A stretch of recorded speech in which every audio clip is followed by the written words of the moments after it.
Time of the year where Future Canoe reminds you that even though things are fine at the moment, you never know when life is gonna kick you in the crotch, give you a wedgie, and spit on your face. That's why it's important to keep struggle meal recipes around. For the past year, I've been receiving recipes from a lot of you guys. Our community is super diverse, so today's categories will be based on continents. We're going around the world to learn about the most down-to-earth part of our cultures. Cuisine at its lowest. First, we gotta start with an American classic, and no, it's not the apple pie. After piercing the bottom with the Ligma fork, I'll show you the filling of this pie now. What is this, you ask? Exactly what you think it is. The source of life, agua. This is a recipe. Oh no, this isn't gonna be one of those water pie recipes. To tell you the truth, I have a Future Canoe video coming out in the near future, and I didn't know that this was gonna be in it, so I think that he's made it a couple times. But water pies, I'm not a fan of water pies, just to say. I mean, you don't really mix the ingredients. You basically put the water in here, the flour, the sugar, throw it in the oven, and you're done. Recipe from the Great Depression era called the water pie, and I'm gonna show you another pie recipe at the end of the video from this same time period that's even crazier than this. On top of the water, we'll put in 4 tablespoons of flour. Apparently we're not supposed to whisk it or anything, we just gotta sprinkle it on top. Same for the sugar, a whole cup sprinkled. I guess maybe heating it up later is gonna evenly mix it. Everything kinda just clumps up and falls to the bottom. Yeah, again, the issue with one of these recipes is that you don't mix the ingredients. So you could have a lump of flour in one spot and it doesn't thoroughly mix. And then maybe it works itself out, but I've baked enough to know that sometimes if you don't mix well, yeah, after 20 years of cooking, you end up with pockets here and there. And you may get, excuse me, like pockets of flour. Yeah. It's one of the Depression era like recipes. I guess this was popular during the Depression. So, you know, if this is all you have, it's understandable because people back then, especially during the Depression, had nothing. So literally it's understandable. But during the Depression, they would have made the dough. So they wouldn't have made or bought the pre-made pie dough. They would have made it. I'm starting to question this method. We'll flavor it with a splash of dessert MSG and top it off with 6 tablespoons of butter. Again, sprinkled on top. Into the oven at 400 for 30 minutes first. It's not looking really good, let me just say that. We'll reduce the oven to 375, covered with foil, and bake for an additional 30. Oh God. that doesn't look good. Little tip. You may want to spray. No, we can't see it on this side. Okay. You may want to spray the foil just so it doesn't stick. Yeah? Just maybe. And you also need to be a little careful when you put this in the oven because with like water in a shallow pie tray, it may go over. Maybe should have oiled it up first. But after doing some surgery, we'll release the pie and set it in the fridge to cool for at least 2 hours. To my surprise, the pie actually completely solidified. Butter, flour, and water. I guess we're just eating sweetened up roux at this point. This is looking very unappetizing. I don't really want to eat it, so we gotta do something to improve the appearance. I feel like putting fruits or whipped cream on top will be changing the nature of this struggle meal. He's gonna creme brulee the top. That's not nice. Yeah, creme brulee. Yeah. Well, does anyone like creme brulee? I love it. I absolutely love creme brulee. Oh, thank you, Noel. Crimson, I use the KitchenAid sieve attachment that comes with weight scales. Oh, really? The KitchenAid has a sifter attachment. Interesting. I need to get a KitchenAid. I don't have one. They're not cheap. They cost like 500-600 euros. Yeah. All right. I'll tell you the secret to a good creme brulee. Well, a couple. So it's similar to crema catalana. This is something that they have here, and I have a recipe on my YouTube channel for this, by the way. It's an old video. You need a good, like, smooth texture. It can't be grainy. All right. This is very, very bad. It's a custard, so you don't want a lumpy custard. The other thing is when you actually use the torch, you don't want to burn the you-know-what out of the sugar. You want to make it like golden brown, but you don't want to burn it. The other thing, you want to make sure that the top of the sugar is not too thick and it's not too thin. Because if it's too thin, when you go to break it, it's no fun. It's no fun at all. You want to be able to take a spoon and like crack it. If it cracks like an eggshell, it's good. If you put so much sugar on the top and you melt so much that it's like glass and it's thick, that's not fun, because when you try to bite it, you could break a tooth. Well, chip it. So I'm just gonna do some sugar and a brulee finish. Looking much better, like a creme brulee but off-colored. I would cut it from the... If this was a creme brulee, you need to do a lot better than this. I would say add a little more sugar after you do this. You need to get it around all the edges. You need to have a uniform color over the entire surface. Otherwise, it just looks sad. Middle, but it's already a water pie, so I don't need to destroy it any further. What do you guys think? Doesn't this look so legit? I feel like if you tell me this is like a pumpkin pie, I'll believe it. So let's give it a taste and rate it 1 through 10. Flavor-wise, it's pretty much just vanilla, and the store-bought crust is not that nice. But this exceeds my expectations so much that as a struggle meal, I'm gonna have to give it a 9.1. If this YouTube thing doesn't work out, I'll become a waterbender. Yeah, so personally, I've never tried a water pie. Never. So I don't know. I mean, it can work. I'm not saying it doesn't. It's one of those older recipes. But when you look at the consistency of it, it looks it looks kind of like Jell-O a little bit, but it's not as like rubbery. It doesn't have that springy texture. Yeah, water pie. No, I know. It's an old invention. So the sequence of the recipes will be based on my YouTube analytics, and it seems people from these 4 countries make up most of my subscriber base, hence these are my favorite countries. Actually, mine is actually quite similar. It's funny. I don't know why, but it is. And I think Canada should be on the list just below India here. Because, well, actually India is number 2 a lot of the time, and then it drops down, and then UK on some of my videos are number 2 and 1. It's funny how it goes up and down all the time.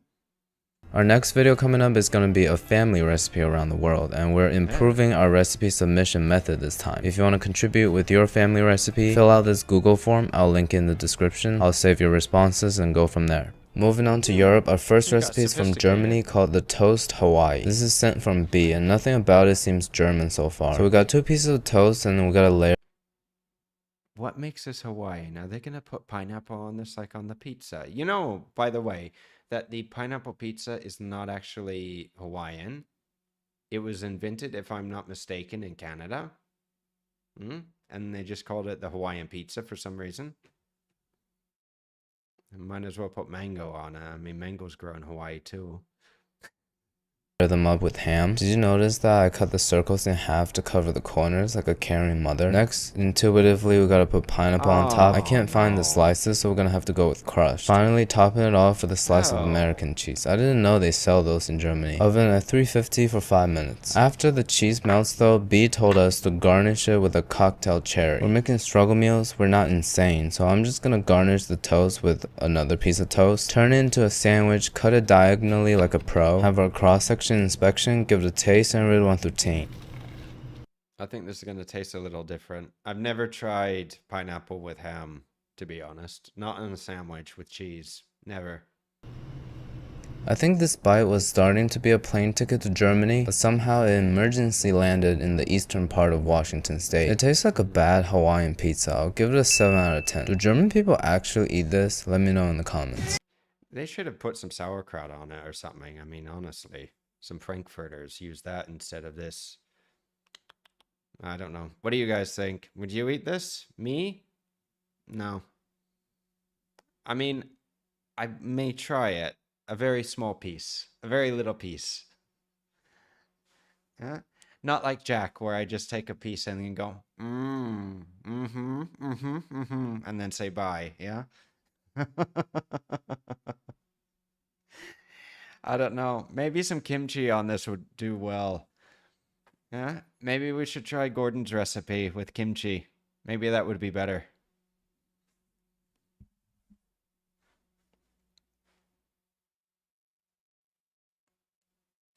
Purple butterfly. I will never try another dish from Chef Nick. Oh, why purple butterfly? What happened? Did you buy Nick's cookbook? I don't have any of these guys' cookbooks, by the way. None of them. Not even Gordon's, actually. Shoot, I need to get one of Gordon's. Yeah.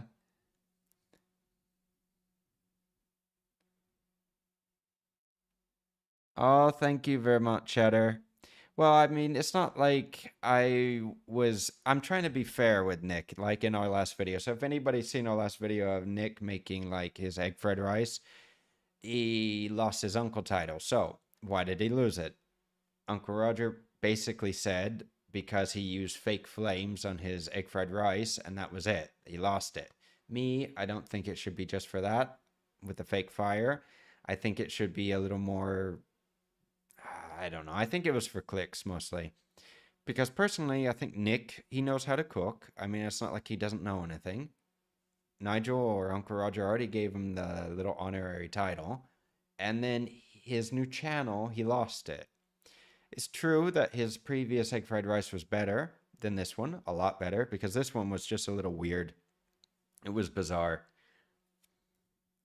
Corey, yeah, fake fire. So the thing is, it's possible that he flambéed the egg fried rice instead of tossing it with the flames coming up and actually catching fire.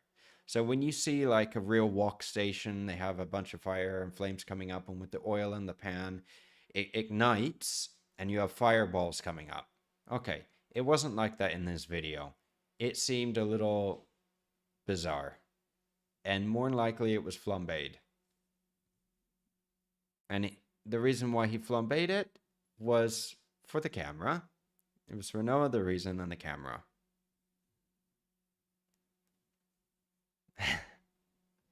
All right, all right. Who here would maybe I should do a little, let's do a poll. Should I do a poll? Let's do a poll. Go poll. Okay. Nick should Moving a little bit. what? When I press one button, it okay. Well, I'll try to create this poll. All right. Should keep his wait. Nick should keep his title. Okay, let me do this poll on YouTube and Twitch. Yes. No. Maybe. Maybe for a cookie. Okay. Okay, let's see. Let's put that here. See. Okay, that's good. Let's start that poll. All right, I'm going to go over to YouTube and do the same. Bear with me one moment. Okay, Nick should keep his total. Yes. No.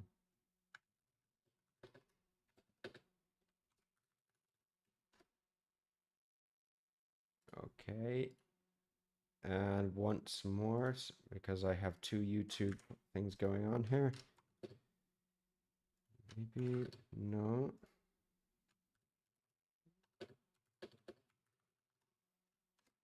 There we go. Okie dokie. Okay, guys. All of you can now vote on the poll. What would you like to see? Well, I mean, sorry, not what would you like to see. I'm thinking of something else. What do you think? Do you think it was right or wrong?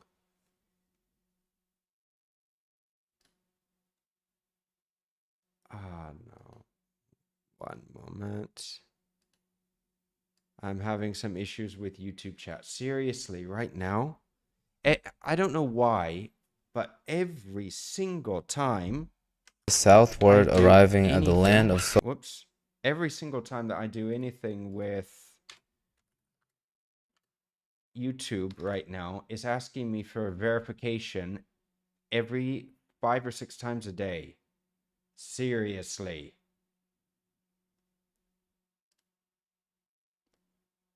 My God.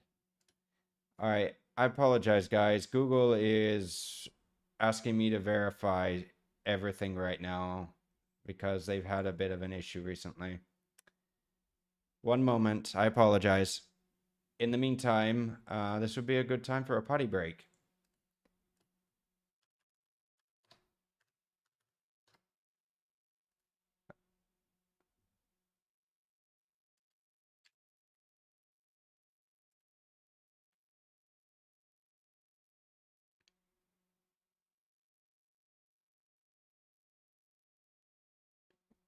I'm almost there. I apologize for this. Oh, I get so fed up sometimes with having to put in the bloody passwords 50 times a day. And I'll tell you, when you're editing and you have to do something... Seriously? Come on. When you're editing and you have to do this... Yes. There we go.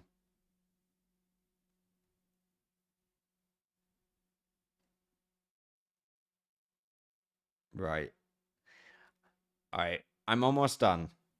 I promise.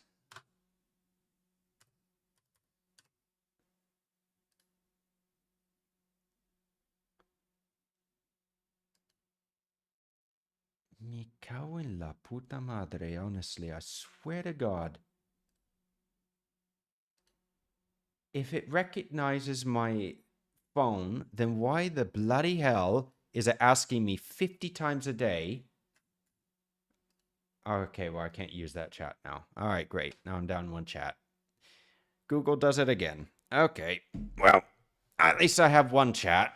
All right, guys, I apologize for that. The polls are going. I had a little bit of an issue with Google trying to press the, well, yes or no on the poll in OBS.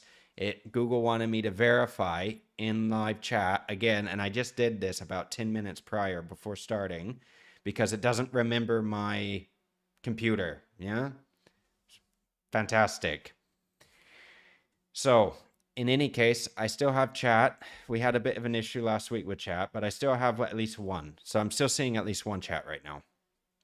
Last week I lost everything. Okay. In the meantime, while all of you are doing the poll, we'll continue with the video. I apologize for the interruption. Social security. This recipe is a Swiss classic from JJ. Not the JJ in the thick of it, but the JJ in the Swiss of it. After 2 slices of prosciutto we'll layer on top my never-ending raclette. The Vermont block is running out. Our next trip is gonna be to Minnesota. And we'll just broil till the cheese melts. Again, we gotta turn it into a sandwich. Alright, so technically with like jamon serrano and everything, if we go back a little bit, well, it's probably a better idea if I don't. But in any case, with this ham, you see that fat cap? The fat cap on the bottom here, you want to get rid of that unless you like eating a lot of fat. It's also not very good, I guess, for cholesterol. I mean, I just had my test done and my doctor was saying, James, have you been eating any jamon serrano or anything? I said, well, a little bit, you know. He said, lay off it for a little while. So in any case, it's not good to eat. And I take it off anyway. It's not like I eat it, but yeah. It's also a little chewy. It can be stringy. Just broil till the cheese melts. Again, we gotta turn it into a sandwich. That's how we pay respect to Wonder Bread. And then bite down the middle just to disrespect it. This is just a great sandwich. The Swiss quality of life is so high that their struggle meal is pretty much my luxury breakfast. I'll just skip rating it because it doesn't really count. From the screen. On a 1 to 10, I think it's fine because he made literally a grilled cheese and ham sandwich. That's not a bad... I think this may be actually the best thing out of this entire thing. Connor from the UK suggested us a toast sandwich, but not just a toasted sandwich. It's a sandwich with a piece of toast in the middle. So while the toasts are toasting, the toaster will soak the other toast with butter to go into the other toast. Season it on top with your sister sauce, put it in the middle. You probably need more butter and seasoning than this. Honestly, if I don't look at the crust, I wouldn't know the middle is just a piece of bread. What the hell is he making? He's making a 3 sliced sandwich. Oh, this is horrible. I mean, honestly. I mean, people criticize sometimes when, you know, you have like a Spanish tortilla, which is with potatoes, and then you put that on bread. But this,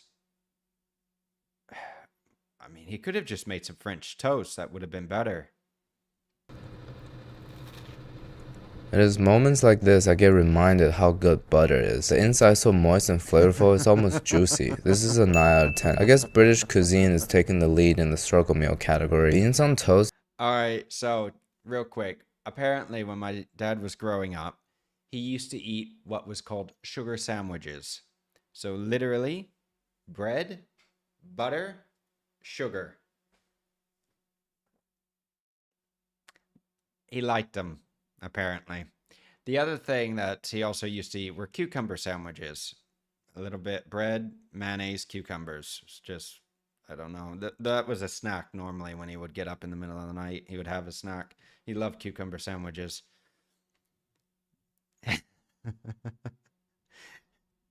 Sugar sandwiches was the bomb when I was a kid.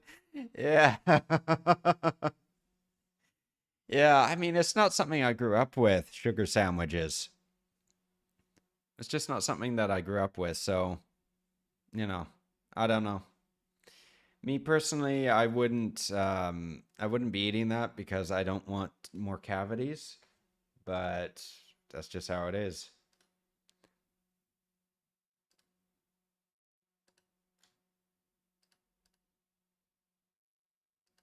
One moment, guys. I'm still trying to figure out how to get this bloody chat up. Apologize. And I believe everyone, we are having, or I'm having. Yes, I am. My other chat's gone again. This is the second stream that this has happened. Both chats down. I have one that doesn't work, and the other one is now starting to repeat the same messages again. So, forgive me, guys. I'll read your messages. I will. I'll try to get to them, but I have to physically go into each and every thing here right now. A lot of technical difficulties, and you know that this was after me updating OBS. So apparently OBS are updating it. There's been some issues, hasn't there? Yeah. Oh, well. Hopefully they'll get fixed and sorted. Okay. It's already struggling enough on its own, but yeah, Saluji over here is giving us a variation I want to try. To the beans, we're going to add a teaspoon of curry powder. We went through the whole colonial period just for this step to happen. This is starting to look like that Bayashi spiderweb soybean thing. And Connor here asked me to use raclette, but if they'd be using American cheese in Germany, it's going on top of the beans. We'll put it in the oven to melt it. The curry powder is making it look a little yellowish. You know, I wonder how this would taste. I mean, I've had beans on toast. It's a very typical English like breakfast thing. So I don't expect this to be bad. But with the curry powder as well on that, it's a little different, I have to say.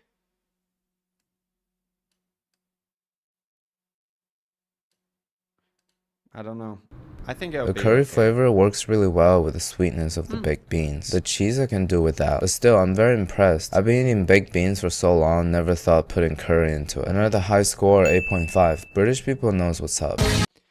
I think honestly that he should have drained the beans a little better, because if you look here, I mean he did it like perfectly. This isn't like that wet, but you need to drain it a little bit because it still looks like, you know, it's a little wet.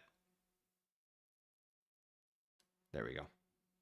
With Opera. Opera 1 or 2. Oops.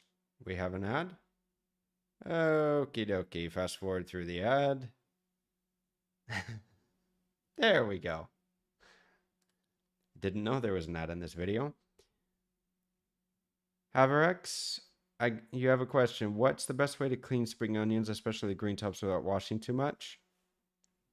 Well, to clean spring onions, how dirty are they? Normally when I buy them at the store, what I do, yeah, I mean, you can wash them, that's fine. you cut off the very tip if they're looking a little yellow or a little broken. The very bottoms, you need to cut off the root. And normally with the green onions, you have to peel them. You take off at least the first or second layer, just like a normal onion. You have to peel them. Not all of them, but if it looks a little like bad, it's a good idea too.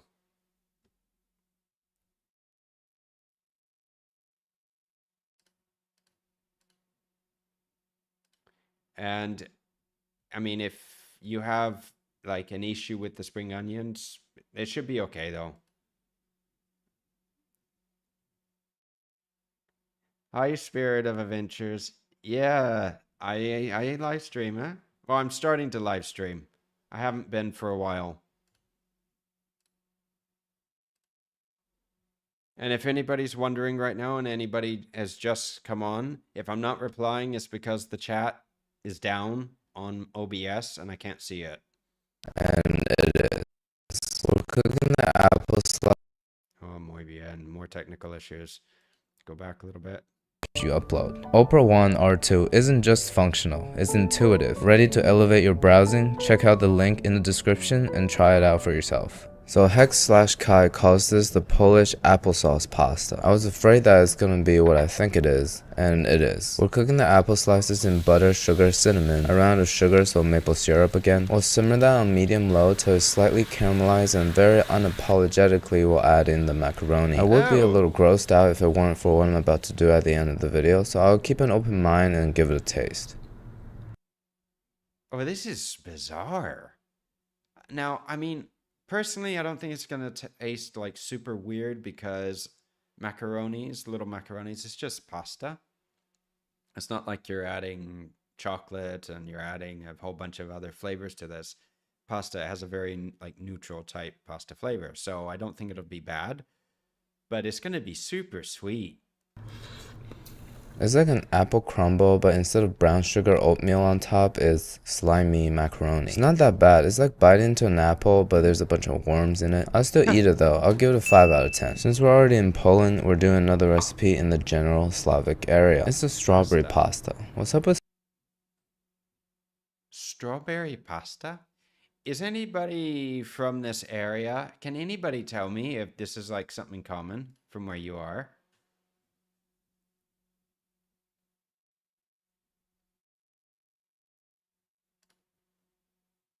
My struggle meal is elbow macaroni and a can of tomato soup. Yeah, I know. I just eat strawberries as well. Oh, thank you, Cody.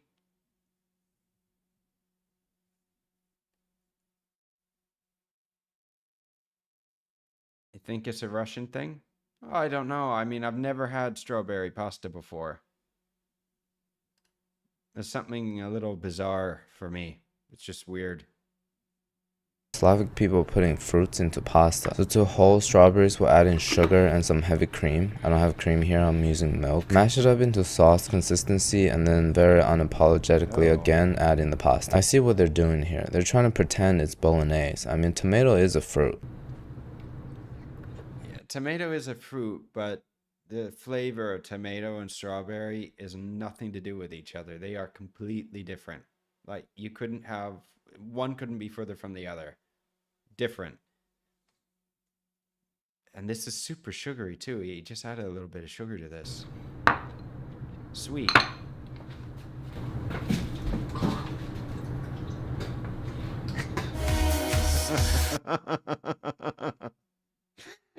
I don't think that he liked it, yeah? I've never tried pasta with strawberries before.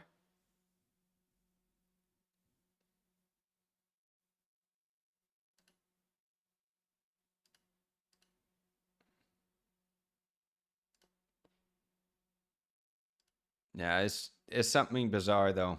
Like personally, I've never seen this before. Let's see what the Finnish do. What is this? Finnish struggle meal. Nintstipa? Junky pot? What the? Macaroni? Again, macaroni. Translucent. Add minced meat. Cook it till it gets nice and gray. Nice and gray? Nice and gray. That's not what you want to. You don't want to get it to nice and gray. You want color on it. Single beef bouillon cube and a dash of ketchup, seasoned to taste with salt and pepper, and it should be a bit too salty. Why? So it pops out more from the macaroni. What is this recipe? Mix in the macaroni and the minced meat and onion. Serve scalding hot with ketchup or hot sauce. Finnish recipe is from Temu, right? A struggle meal from Temu. Didn't know it can get like that. Temu told us to cook the beef and onions until it's nice and gray. And I realized my ground beef is already nice and gray. Which shade of the 50 is this? So we'll saute the onion. Oh boy. Normally when you see beef like that, that means it's starting to oxidize. Onions and beef till it's even more nice and gray. Season with bouillon and just a little bit of ketchup.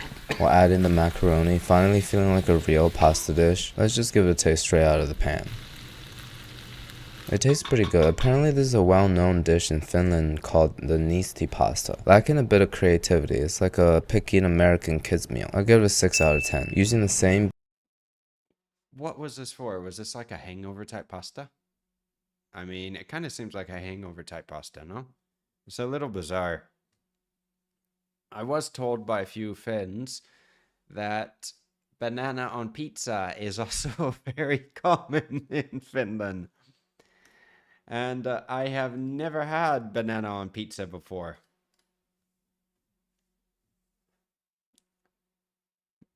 Pele, I would throw it away. Yeah, I know.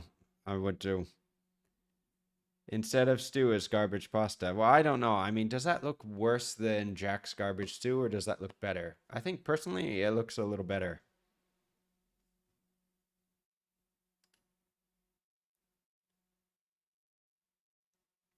I thought banana on pizza is Swedish. It may be, but I was told specifically that when you go to Finland, that you can get banana on pizza. Like, it's a common thing. And I've never been to Finland. I've been to Sweden. Only one spot, though. I was only there for an hour. Just when I was visiting Copenhagen, we crossed the border. So I could say that I've been to Sweden. But it's something bizarre. That's okay, Rosie. If you have to go to work, that's okay. Thank you for watching, though. Good luck at work, too, by the way. Don't work too hard.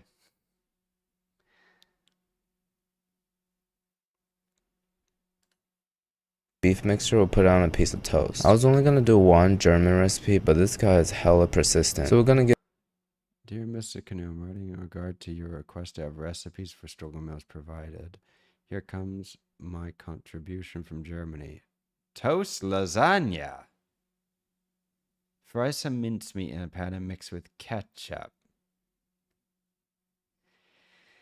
Maybe add some salt and pepper. Maybe. It's a suggestion. It's not a requirement. Flatten out some slices of sandwich bread. Oh, so sandwich bread and flatten. Yeah. Layer meat sauce. Oh my gosh. I see where this is going. Bread slices and shredded cheese in a baking dish. Okay. Give his German lasagna a try. After a layer of meat, we'll put some sauce, which is ketchup, top with... Future Canoe's not doing it the right way, yeah? He's not doing it the right way. So what he should be doing is flattening the bread pieces and using the bread like lasagna sheets and literally stacking it like a lasagna, not making it a sandwich. Another layer of toast and cheese. Okay, I have to say, this is the best looking sandwich we've made today so far. And I see what Felix meant about lasagna, because there's layers of different stuff. The cooking process is a little complicated, but other than that, this is totally a German sloppy joe. 8.7 out of 10. Oh, he's gonna do Spain. Oh my, what could it be in Spain? It may be chorizo. But everyone uses chorizo for everything, and outside of Spain. In Spain, people don't use chorizo for everything. They don't. We have other things here. I wonder. Well, in any case, that didn't look that bad, what he made, it like a sandwich. But if you're going to make that into a lasagna, that's another thing. I mean, as a sandwich, it doesn't look bad, but I don't know. It's just one of those things. Alrighty, so let's take a little peek at the poll. Can I check the poll? What happened to the poll? View results. Okay, so on Twitch, wow, the majority of you said Nick should not keep his title. Okay. You guys are tough. Alrighty. On, let's see, that's in the poll here. On YouTube, what was the poll? 37% no out of 100 votes. Okay. And on YouTube Shorts, what was the poll? 42 said maybe if they get a cookie. Okay. So you have to be bribed. Yeah. Okay. All right. Good to know. Yeah. And then it was split 28-28. Yes and no. So out of 105 votes. Well, that's good. Not bad. Hey, Silver Snark. Thank you. I hope you're having a great day as well. All right. Well, that's different. I agree. Yeah, I agree. Don't call it lasagna. Okay, let's see what Spain is going to be. All the way from Spain, Ma Mez calls it the arroz a la... Wait, just white rice with fried egg and fried banana.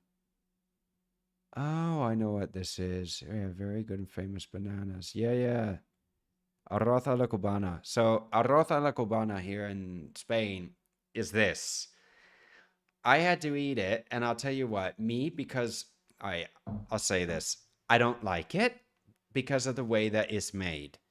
Because normally when I was fed this, I had just boiled white rice, not seasoned, not salted, just boiled. Yeah, overboiled. Bomba rice, plain, no flavor, with a fried egg, and then a little bit of banana, and maybe, if you want, ketchup. And it's like, no, huh? Me no. But you need to season the rice. I mean, the rice needs to be seasoned. The thing is, though, arroz a la cubana is a very typical thing here in Spain. It's not like this lady or this person came up with it. It's a very common thing to have.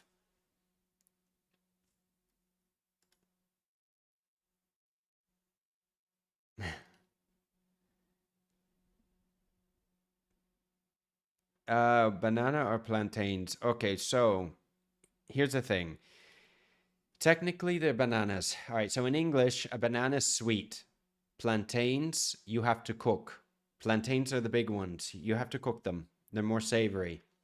In Spanish, depending on what area you're from, people will use different terminology. So in one country, they say that a plátano is a banana, which means it's sweet. And in other countries, like here in the mainland, they'll say that banana's banana, plátano's plátano. But in the Canaries, they call plátano the bananas. So the bananas from the Canary Islands, there are called plátanos. Okay, fine. It gets confusing after a while because you have a lot of people that say it's this thing and then other people say it's that. And then when you go to South America for all the fruits and veggies, it gets so much more complicated. Like really complicated. You think that all the Spanish countries speak Spanish speaking countries have the same word for everything. They don't. Very confusing. Cuban. I took Spanish for half a semester in high school, but I think that means Cuban rice. To start, we'll crack one egg into the pan and also sear half a banana. Okay, first mistake. He's not making a fried egg right. This is not how you fry an egg here in Spain. You get a little pan. You do not put the banana in with it. You get about this much of oil. All right, you're going to fry the egg. It's not going to be a sunny side up egg. You're going to fry it. You know how, like Uncle Roger said, you make a fried egg in a lot of oil? It's the same here in Spain. Pan full of oil, super hot to where it's smoking. You put the egg in, it starts pissing and popping, and then you take it out without burning yourself. That's a fried egg. Okay. Don't judge me because all of you will be doing the same thing. The intrusive thought is too strong, so I'm just gonna do it. Oh, come on. Feels much better. We'll just let this sear. When the eggs are Come on, this is like a Nick joke, honestly. He's been watching too much Uncle Roger.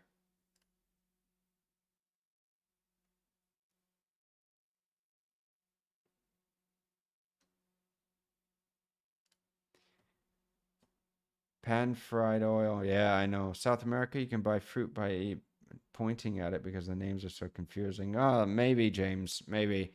But I mean, it's like some of the fruit. I have a few friends from different countries in South America, and they were telling me, like in Venezuela, orange has another name. I forget the name for it. It's a very local name, and banana has a completely different name to it as well. And it's just like it gets so bloody confusing after a while. Yeah, you just realized the joke. Yeah, well, that's how it is. Cook through, we'll plate it up like a true artist. Oof, that looks like it hurts. Now, to finish arroz a la cubana, we're gonna top it off with some rice, and optionally, we're gonna go above and beyond and season it with some tomato sauce. Looks like a healthy, balanced, flavorful breakfast to me, but haters gonna say I have middle school humor. All right. Well, I'll tell you, arroz a la cubana looks much better than that. I mean, if you Google like arroz a la cubana, you'll see what it looks like or what it should look like, because it shouldn't look like this. Gotta get everything onto this rice scoop and take a very well-rounded bite. I like the combination of eggs and tomatoes and rice, but the banana in there is bringing in some tropical dessert flavor that doesn't really work with the egg. This dish looks the best so far, but I'm gonna have to give it a 5 out of 10. The thing is that if you make this with plátano, like with plantains, I think it would be a little better because they're savory. You have to cook them. They're not as sweet. If you make it, though, with the bananas from the Canary Islands, they're very tasty, and because they're sweet. It's a personal choice making this. Like, really, I mean, personally, me, I don't like arroz a la cubana. If I don't have to eat it, I'm not going to eat it. I'd eat something else. I'd rather have paella, or I'd rather have something else that's been made, not something that you can make in less than 10 minutes like this.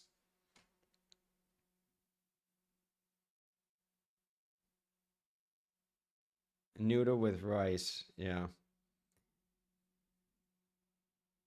What's my most enjoyable banana dish?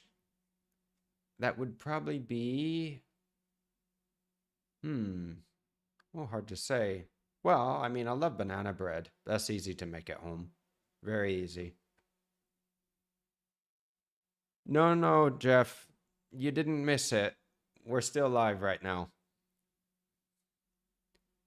So we're just having a little break because, well, I have to read the chat independently because for some reason OBS is acting up again, and I can't see any of your chat in OBS.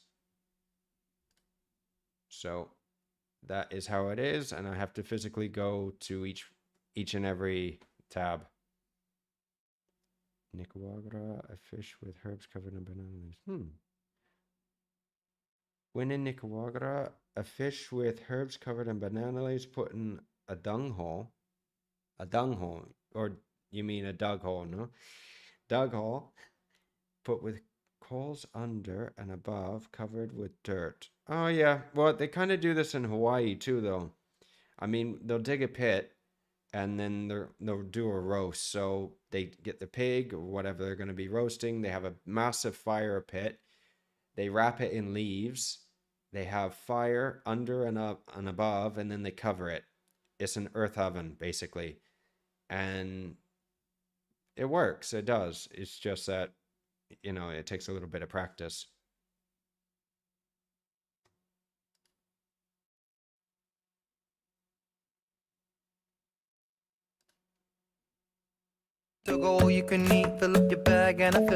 Diana from Ireland sent us the recipe she calls crew beans, which is funny because I'm such a cool beans. I was a little concerned that she straight up asked for pig feet. I'm not really into the pig ones. What's more concerning is that my local grocery store had them readily available, starting to second guess the type of community I'm a part of. So according to Diana, we gotta boil the feet with no salt, so I guess we're going all out. Really gotta soak up those toes. Well, this is to extract a lot of the impurities from the trotters. So you can do this. I mean, you see this with like a lot of Asian recipes, ramen and everything, that they extract all the impurities out of the bones first, wash them, and then they use them. Let this boil for a long time, like 2 hours, to aromatize my apartment. Later, when it's cooled, we'll just pull. If anyone's wondering, what this smells like. It stinks. Okay. Pork, when you boil it, is stinky. As stinky as you know what. It's disgusting. The meat and collagen off the bones. This step is more complicated than I thought. An intimate session of holding hands with a pig, which is the terminology my ex-girlfriend uses when she talks about me to her friends. Pieces are a little too big, so I'm gonna chop it up and season it with a lot of salt and pepper, garlic powder, and the remainder of my cheddar cheese. We'll have the mixture overnight to settle. After a whole night in the fridge, all the collagen in the feet firmed up, just like how microneedling firmed up my sister's face. We'll cut it into long strips. The goal here is to trick my roommate to eating them thinking they're mozzarella sticks, following with a standard breading procedure of flour, egg, and panko.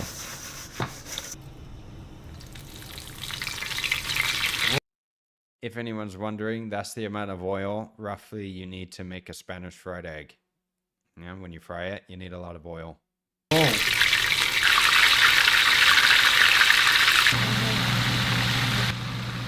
They're falling apart. All right, so if at any time you're going to be making like croquettes or anything and they're very like liquidy, they're easily breakable, you need to like freeze them, which it may have been a good idea if he froze these first, and you need to fry them hot and fast. So super hot oil in and out. Basically, you're just looking to fry the exterior, not to cook it because it's already cooked.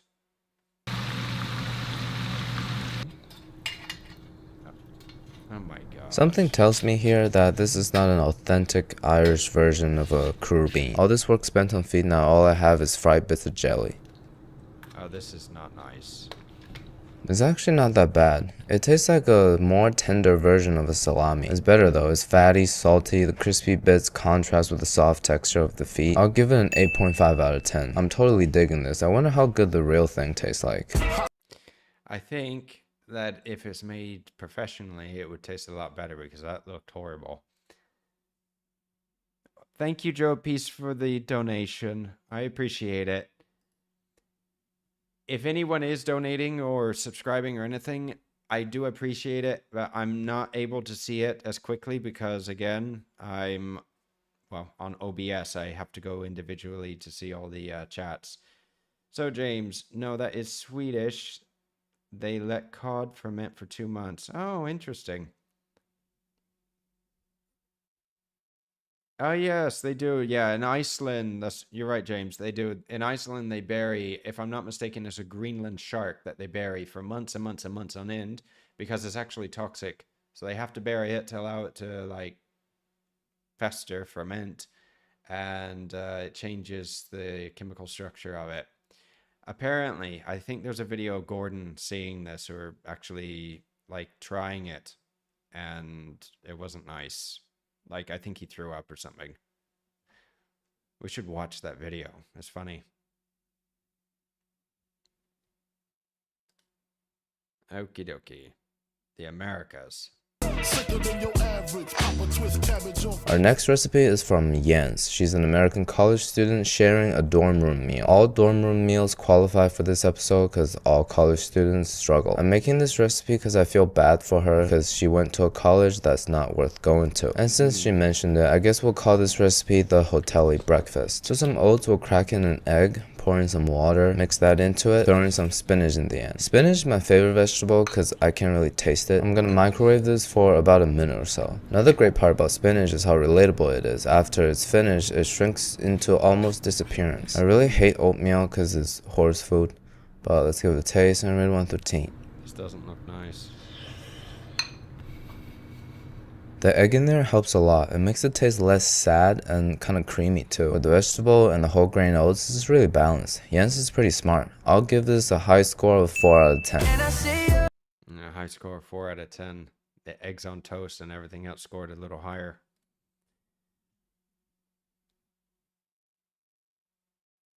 A friend bought a can of on Amazon. Huh, interesting. Dark Demon, can I dance? Yes, I can. But I don't really. It's just, I don't normally dance. Yes, luxury cuisine for a horse. Gordon gets flashbacks of kitchen nightmares. Yeah, you're probably right.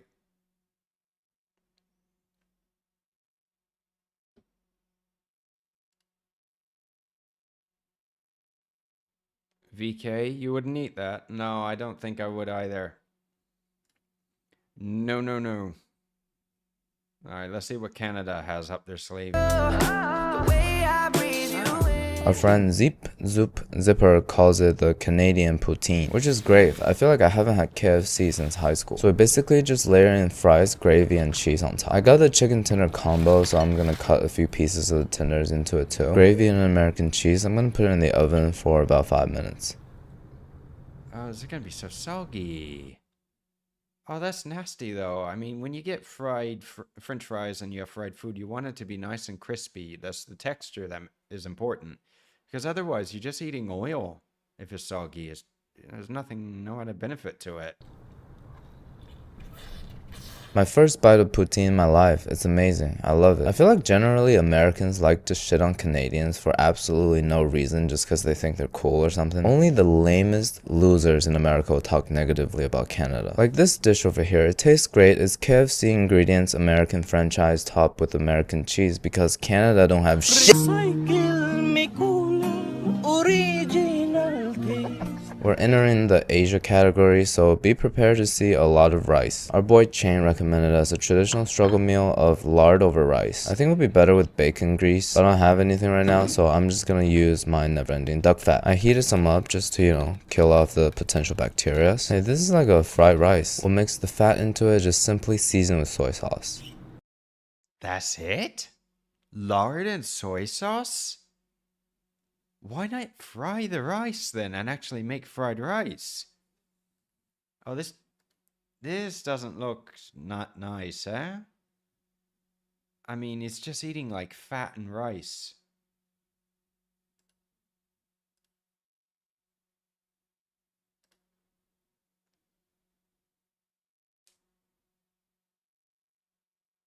Hi, everybody. Everyone that's new, welcome. We're about halfway through the video right now. He's made some sort of like rice with lard or duck fat and soy sauce. It's not nice. Yeah, now this is a lazy meal. You know what? I'm surprised that Jack didn't make this. I'm very surprised because this would be a true lazy meal.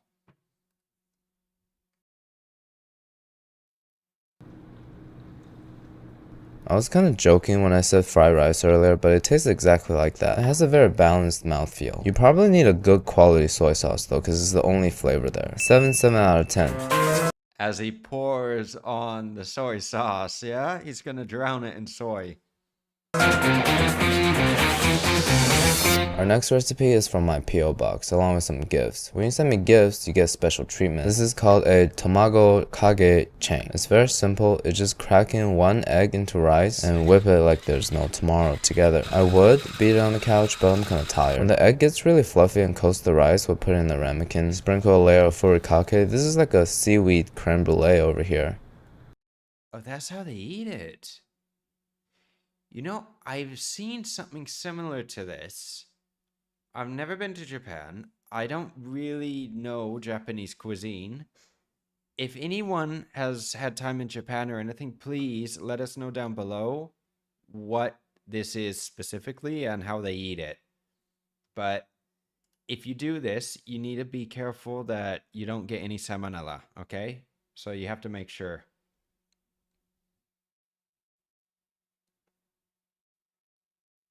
But it's like super, super, super strange.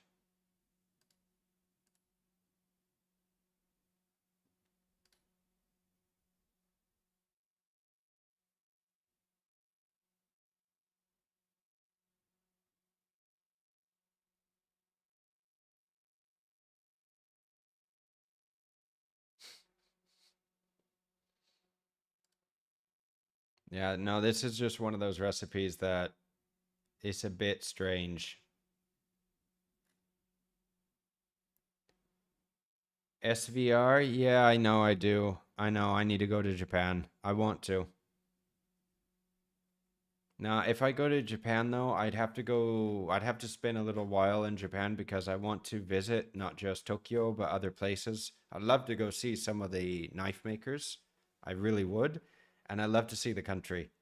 And Japan, I don't know how big it is, but if you actually look at on the map and check the distances, it takes a while to get from the top to the north to the south. I mean, it's pretty big. Not only that, but you have multiple islands. It kind of tastes like heavy cream or mayonnaise over rice. And I forgot to season it, so I can totally see this going sweet or savory both ways. I'm gonna put some soy sauce in it, probably gonna make it better.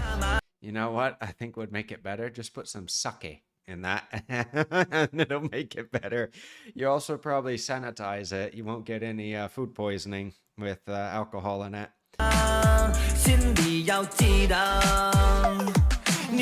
Anyways, Jennifer sent me a bunch of snacks, so we're gonna make her recipe. Basically, we just want to boil a bunch of rice till it's nice and creamy. And after about 20 minutes, we'll crumble an entire piece of soft tofu into the rice. You know what this reminds me of? Baking tofu, like how Auntie Helen baked Uncle Roger had. If it's too Oh, yeah. Everyone knows that, doesn't he? He must have gotten the idea from Jamie, you think? Maybe. dry, add some water and simmer for additional 10 minutes. Finally, season with salt, MSG, or a big tablespoon of chili oil. This is looking like what I don't really want to say here, but let's give it a taste and rate 1 through 10.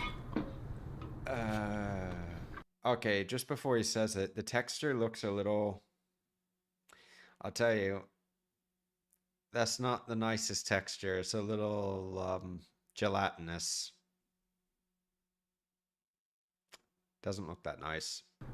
It tastes like the second half of working through a tofu soup. Could use more seasoning, so I'm gonna give its potential an 8 out of 10.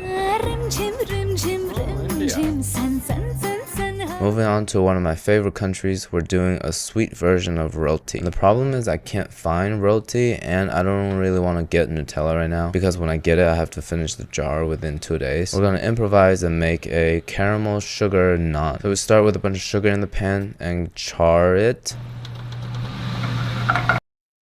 He has a fire hazard if he lets it go any further in the pan. Now, when it starts to smoke like that, you need to take it off the heat. Put a piece of naan into it to coat it all over. And oh my goodness. He really overdid that caramel. That is way...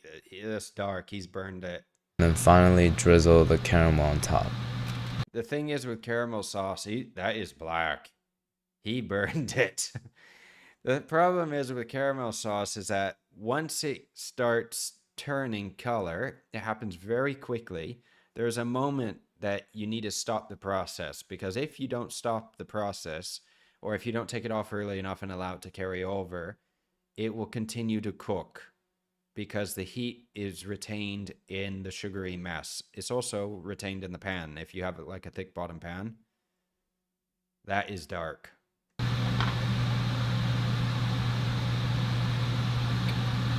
Didn't get the sugar temperature right, but I think a non-tanghulu would be pretty cool. I do enjoy in life and dessert the occasional bitterness, but this is completely charred. Totally my fault. I will take Srinidi's word and give roti and Nutella a 9 out of 10. Also, I've been wondering what's this scent I've been sniffing, and I realized I put plastic plate on burning hot stove. I guess the old future canoe is coming back for the rest of the episode. Alright, this is another thing. Yeah, this has happened to everyone now. I mean, if you have this at home, it happens. He put pita in caramel sauce. Hey, Dark Demon. I'll try to do a live cooking, but I don't know if I'll be able to stream on multiple channels because my laptop's not that powerful. Yeah, the caramelizing process from hell. I know. It was a little dark, wasn't it? Noir caramel. Yeah, he took it a little far.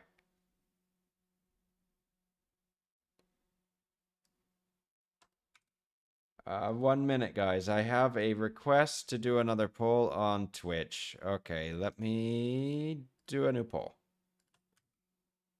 Okay. Let's see, can you do a vote? All right.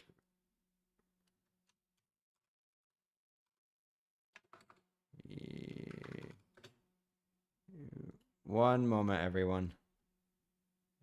Jean-Pierre.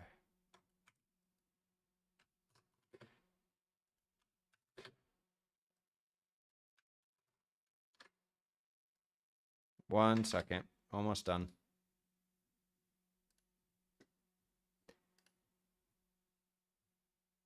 Hey guys. Welcome everyone. If anyone's new, we have been going on for about an hour so far, so we're still talking though.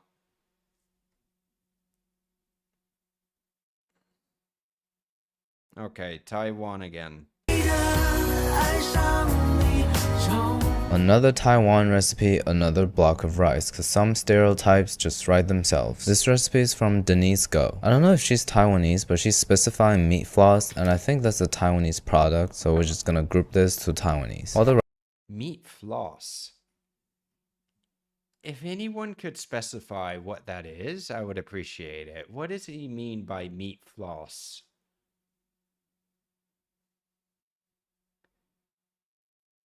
I would like to visit Taiwan one day. Well, if I do Japan, I'd probably go to more than one country. So it would have to be a long trip. And again, that would be a little difficult to make such a long trip too. I don't know how I'd keep up with my videos.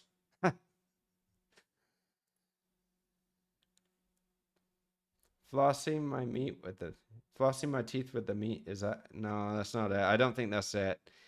Meat floss, I don't know. Maybe as pasta noodles? I don't know. Dental floss? No, not dental floss. Stringy meat is possible.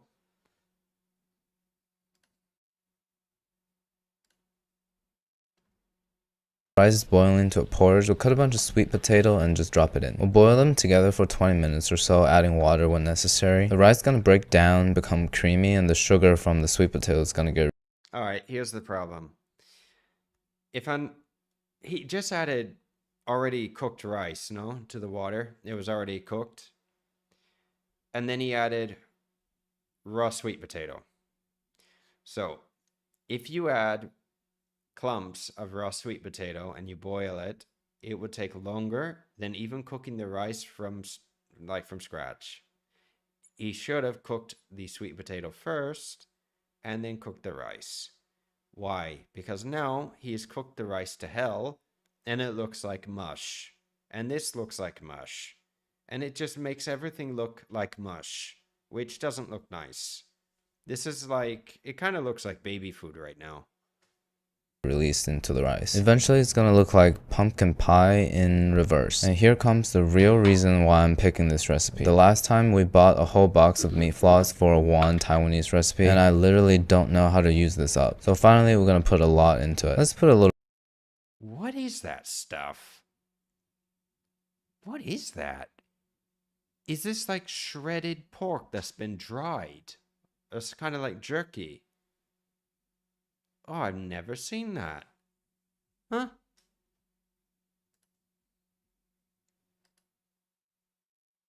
It kind of does look like porridge, doesn't it? Well, he made rice pudding is what he made.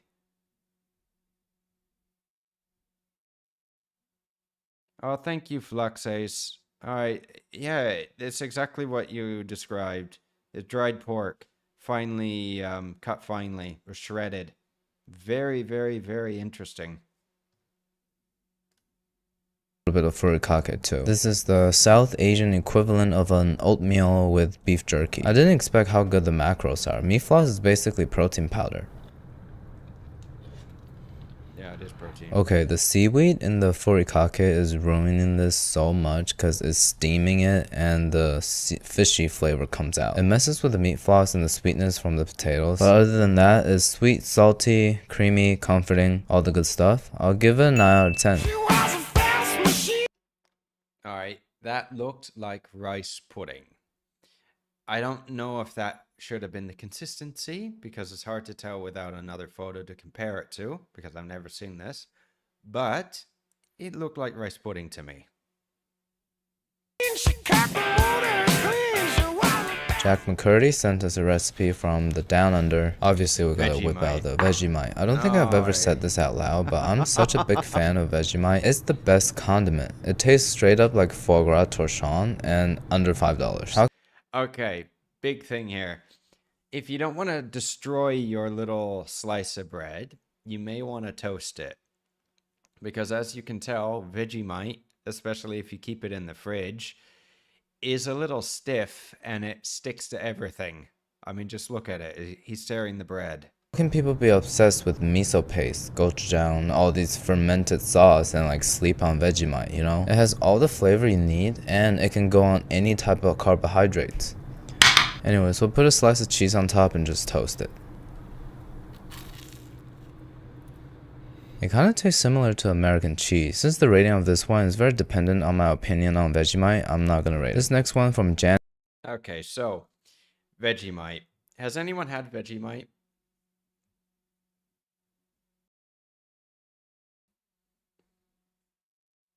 You have? All right. So guys, Vegemite, I haven't had it in a while, so I forget the taste. I do. I think the last time I had anything similar was Marmite, which is also very common in the UK. And Marmite's very bitter. Yeah. In America, people don't eat Marmite or Vegemite. I mean, people do. Some people do. It's not common, though, is what I want to say. And it's just different. Miranda, yes, unfortunately. Yeah, it's different. I just have to say it's different. I mean, a lot of people like it. So if you like it, that's fantastic. But if you don't, well, you don't make it. What's the difference between Vegemite and Marmite? Vegemite or Marmite is like molasses. Vegemite, I forget the flavor of it, so I can't really say what it is. If anyone has had it, can you please like type the flavor in it? Marmite has a bit of a bitter flavor. This is what I remember. Maybe it's not as bitter as I remember it, but I remember it as being bitter.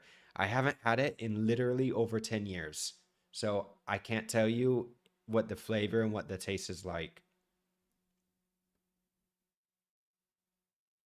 Basically put, Marmite is for something that people use it for breakfast. They put on toast or just whenever they want to put on toast. In America, I would say a comparison, it's not the same thing, but we love peanut butter. So we put peanut butter on bread. Molasses, you could also say, is used, but molasses is sweet. Molasses is the leftovers from making the sugar cane. So it's just, I don't know. It is an Australian sushi. It's basically, instead of a piece of fish, is a piece of avocado on top. I mean, I guess I already pay extra for avocado when I get my poke balls. This will just be without fish. We season it just like salmon, some soy sauce, or wasabi if you want. Oh, come on. Seriously? This is totally, this isn't bad. I mean, come on. You see this at Japanese restaurants all the time. This is nothing. Rice, avocado, and a little bit of soy. This is common. This is not, well, it is a struggle meal, but this is like common.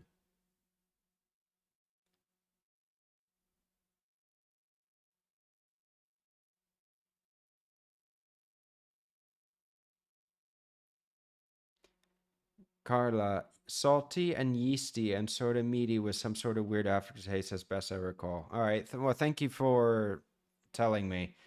Like I said, I haven't had it in such a long time that I don't remember the flavor. And if I say something, it's just me making something up, and I don't want to make something up. I don't know.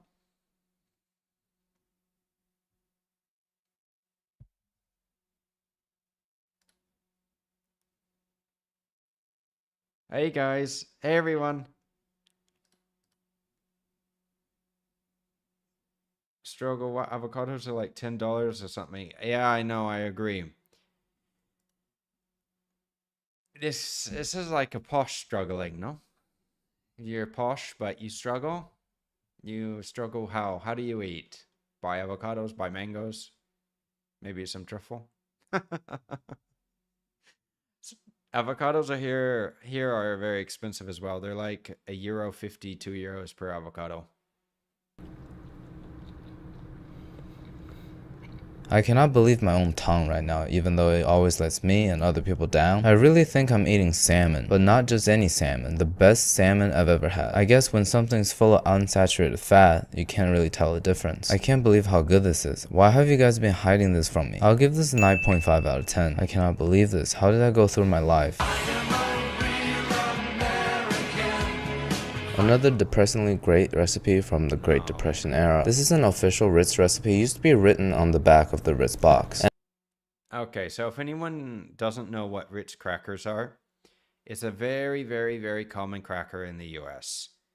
They're actually a little on the sweet side. I think they put a lot of sugar in them, but they're salted and they're popular. I mean, people love them. And of course, you have them in all different flavors by now, I'm sure, cheese and everything else. So it's very common, especially in the US, when you buy any ingredients that are made specifically like crackers for something that you shouldn't be using them for anything else. They make 50 different things out of them to help sell the product. Let's see how this goes. And the company claims that this is what it's going to look like at the end. Okay, who thinks it's going to look like that at the end? Because me, I don't think so. I don't think that Future Canoe is going to make it look like that.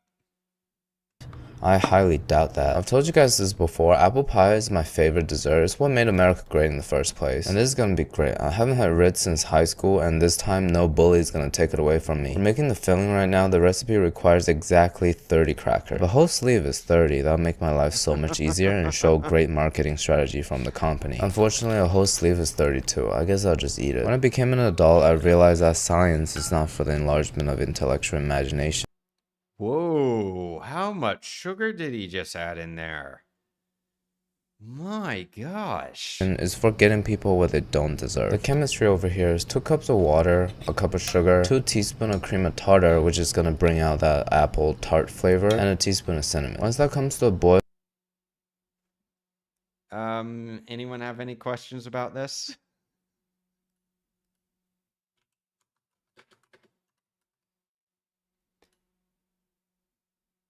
If anybody's wondering what cream of tartar is potassium bicarbonate. So if you can't get specifically what it says cream of tartar, you can just use that.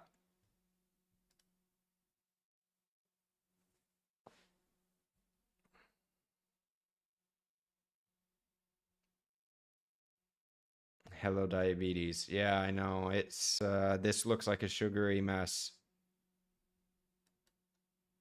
we'll drop the whole crackers in and then don't touch it. Boil for about 10 minutes. I'm gonna stir it a little bit because I'm getting a little concerned, but you don't have to do that. To complete the apple flavor profile, we're gonna squeeze in a little bit of lemon juice. And after preparing the pie crust, oh, he's not gonna use this. He's not gonna use real apples. I thought he was going to use these to make the crust. He's using this to make it look like apple. Oh my gosh. Oh, this is not healthy at all. Oh my goodness. pour the whole pot into it. Set that aside, we'll work on our crumble. Personally, I much prefer a closed pie, but I think crumble is the most popular. To a cup of crushed Ritz cracker, we'll add about half a cup of brown sugar, quarter cup of butter. Season with cinnamon. I guess the strategy here is not even to imitate the flavor and texture of apples, it's playing the flavor association of cinnamon. I guess the corporate chef at Ritz understand the absolute rule of cooking. That people are gullible, will evenly distribute the crumble on top, and from a distance, it looks just like an apple pie. So let's close up the distance and It doesn't look like an apple pie. It really doesn't. I mean, it may resemble a little bit, but apples, there are many different ways that you can make an apple pie, and I love apple pie. But when I make apple pie, I put almost no sugar in it. I sweeten it a little bit, but I don't put like 2 to 3 cups of sugar in it. It's just not healthy.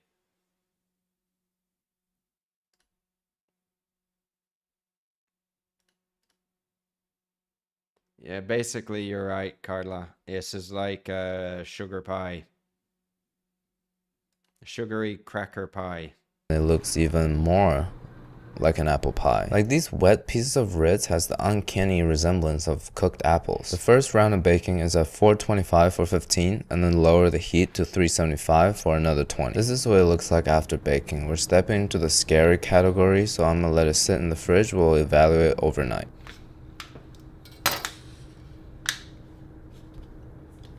Stepping into that risky business over here. Again, holding back the urge to cut it from the middle because I'm actually curious to what this thing looks like. I have to say, this is some insane stuff. It's crazy to think that 100 years ago, somebody came up with this in a lab. We'll have to give it. Well, somebody came up with it in a kitchen. But, it does look a little similar, doesn't it? But this is a weird recipe. This is not healthy. A serious taste and rate it 1 through 10. No way. No way.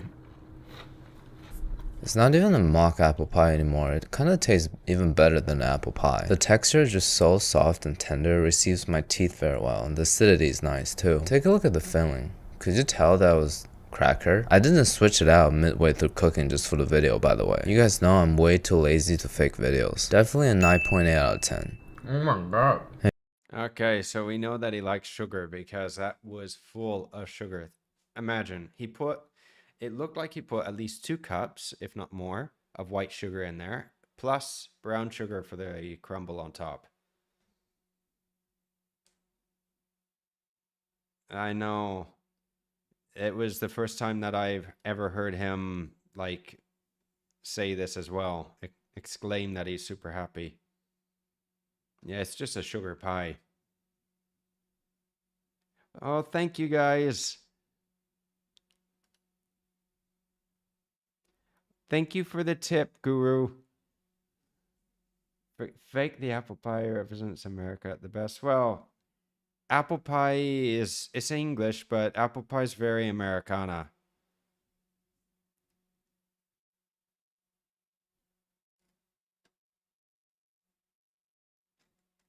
If anybody has been donating and everything, thank you very much. I haven't been able to see everything because I'm having a bit of a malfunction with chat in OBS. I'm watching from OBS. I'm not watching from YouTube or Twitch or anything. And I'm multi-streaming. Whoops.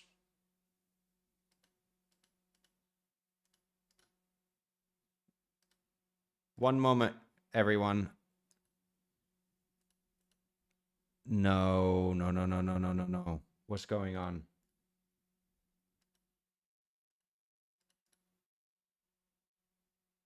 Is everyone there?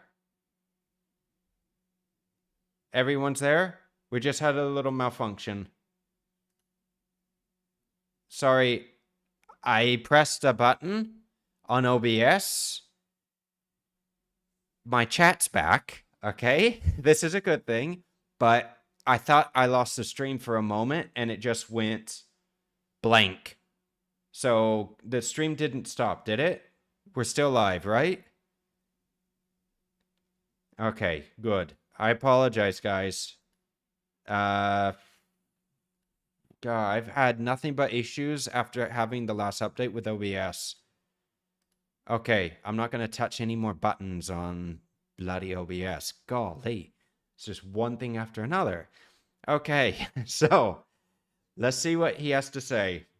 Anyways, thank you for those of you who shared recipes with us. I chose the concept of struggle meals around the world to demonstrate that across the globe we have the innate ability to make the best in the midst of a tough time. Not everyone's born with a silver spoon in their mouth, and not every chef cooks with wagyu and caviar. When you're holding a pack of instant noodle and have a monotone voice, you make the best of what you have. And I have faith in all of us that we can see the opportunities we've been given and persevere for a better tomorrow. I think that's what struggle meals are about. I think that's what this community is about. I cannot be more grateful for the 3 million of us. Alright, thank you.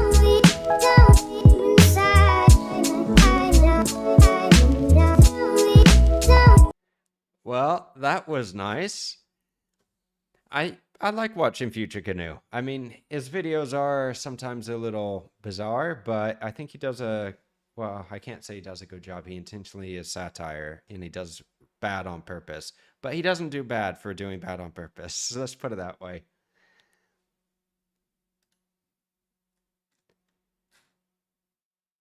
Hey, Mota. Hi. If anyone's new, we just finished the video, but you've caught the last few minutes anyway of the stream. So if you want to ask any questions, now's the moment. Yeah, no, I mean, Future Canoe's videos, they seem a little more, yeah, authentic. Well, he's sarcastic, and since he doesn't show his face, I don't think he really cares that much if he's controversial. But I'll tell you what, the thing is that Future Canoe he's kind of doing the same thing like Babish is doing. Babish started his channel without showing his face. And it works, it's fine, but the day that Future Canoe shows his face, you're not going to have any mystery there anymore.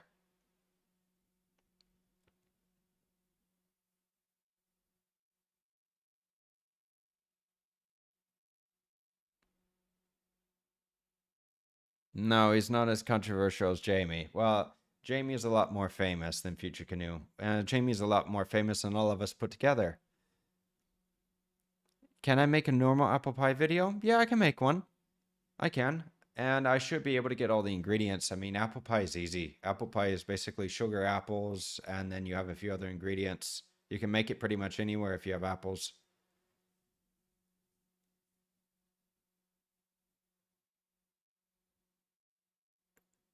Jamie is a lot more infamous. Yeah, he is. Well, especially after Uncle Roger. I think that Uncle Roger he really hurt Jamie's career a little. Well, and I can't say hurt his career, but hurt his image, I should say. Yeah, he made Jamie a villain. Oh, thank you, Max. Walker, do I ever feel like I should have started the channel without showing my face? I was thinking about that, but if nobody sees your face, I don't know. I mean, this is the thing. If no one sees your face, then how can they trust you? You know? But there is one benefit to it. You just have one angle when making like a cooking video. I don't need to worry about getting a full shot. I don't need to worry about, zooming the camera out, talking, anything. So I have to say that it's a lot easier to film.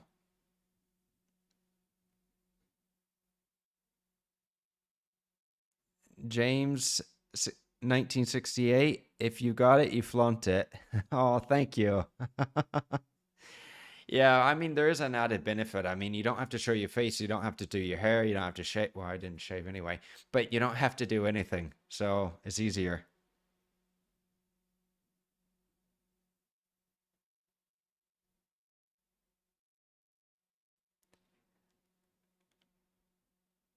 Oh, thank you, Rada. Yeah, I do put a lot of work in. Well, I mean, Future Canoe also puts a lot of work in. He does. And you can see this. It is easier if you don't have to show your face and everything, if you just focus on one thing, but it's still a lot of work making recipe videos.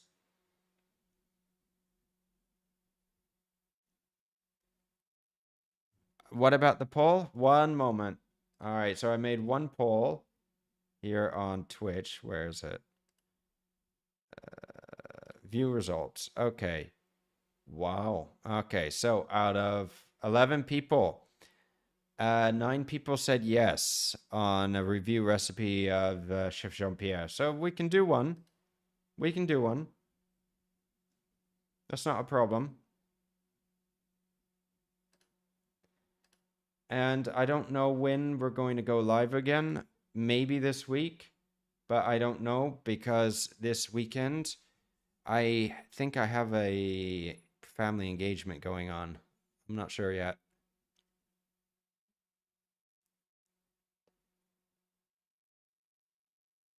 Xander, which stock do you use most in the kitchen? Me, I use chicken stock more than anything. but I haven't been using a lot of it because it's been a little too hot. Dark Demon, can you please read the comments out loud? I'm trying to, but I have a lot of comments right now. Jeffo, yes, I love Chef Jean-Pierre. Oh, that's good. All right, guys. Well, I hope you enjoyed this stream. My jaw is still hurting a little bit from, I don't know, I think it was from me clenching my teeth at night. So I'm going to let you guys go, and I hope you have had a very enjoyable stream. I hope everyone has enjoyed this. If anyone has any questions or comments, write to me on YouTube and let me know. And if any of you haven't seen my recent video of Nick DiGiovanni losing his title, go check that video out on YouTube. It's live. Tomorrow, I'm not going to be posting another video this week, okay? So next Sunday, Spanish time is going to be the next video. That's when I'm going to post. And then I'm posting shorts right now daily, you know? So if you haven't seen my shorts that I've been posting, go check those out. My last one of Gordon Ramsay is already over like 140,000 views. So I think people like that short a lot. If you haven't seen it, go check it out. Thank you again, guys. Everyone on Twitch, wait, please. Yeah? Okay? Wait on Twitch.